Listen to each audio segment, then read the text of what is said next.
پچھلے ایک عرصے سے اسپریچول انٹیلیجنس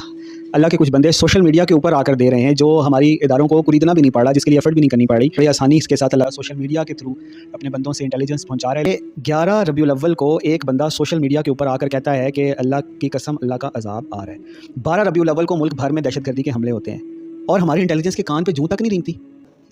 اس چیز کو امپورٹنس ہی نہیں دے رہے۔ چلیں پھر ہفتہ گزر گیا، پھر 6 اکتوبر کو ایک بندہ سوشل میڈیا پہ آ کے کہہ رہا ہے، اللہ کہتا ہے کہ تم لوگ کیوں نہیں سمجھ رہے تم پہ اللہ کا عذاب آ رہا ہے، اور اللہ کا عذاب ظالموں کی اولادوں سے شروع ہوگا۔ اور اس کے بعد فلسطین کے اوپر آسمان سے آگ برسنے لگ جاتی ہے۔ تو کیا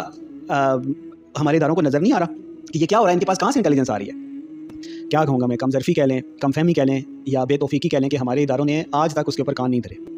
کہ وہ لوکل انٹیلیجنس ہو، انٹرنیشنل انٹیلیجنس ہو، اسلامی ملکوں کی انٹیلیجنس ہو، یا ملک کے کسی دنیا کے کسی بھی کونے کی انٹیلیجنس ہو، وہ اللہ کے علاوہ کوئی نہیں دے سکتا۔ تو کتنی بے توفیقی ہے کہ ابھی تک کسی نے امام مہدی سے رابطہ نہیں کیا، کسی نے ہم لوگوں سے رابطہ نہیں کیا، اور کسی نے اس کو خریدا نہیں کہ